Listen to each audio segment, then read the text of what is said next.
శ్రీకాకుళం సమానత్వం, స్వేచ్ఛ, న్యాయం, సహనం, భిన్నత్వం పట్ల గౌరవం వంటి ప్రజాస్వామ్య విలువలను ప్రోత్సహించడంలో ఉపాధ్యాయులు కీలక పాత్ర పోషిస్తారని పౌర విమానయాన శాఖ మంత్రి కింజరాపు రామ్మోహన్ నాయుడు అన్నారు.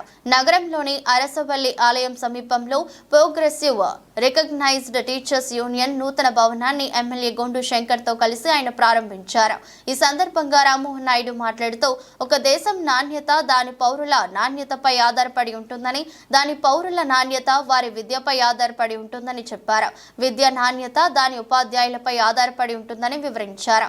ఏ దేశానికైనా ఉపాధ్యాయులే వెన్నెముక అని వివరించారు. మానవ జాతి సంక్షేమం, సమాజం శ్రేయస్సు కోసం మానవ మనస్సులను రూపొందించడంలో, తరతరాలకు జ్ఞానాన్ని అందించడంలో ఉపాధ్యాయులు ప్రధాన పాత్ర పోషిస్తున్నారని వివరించారు. శ్రీకాకుళం ఎమ్మెల్యే గొండు శంకర్ మాట్లాడుతూ, ఉపాధ్యాయులను సమాజంలో మేధావి వర్గంతో పోలుస్తారని, అటువంటి ఉపాధ్యాయులను గౌరవించాల్సిన బాధ్యత మనందరిపైన ఉందన్నారు. ఉపాధ్యాయుల పట్ల ఎంతో అపారమైన గౌరవం ఉందని తెలిపారు.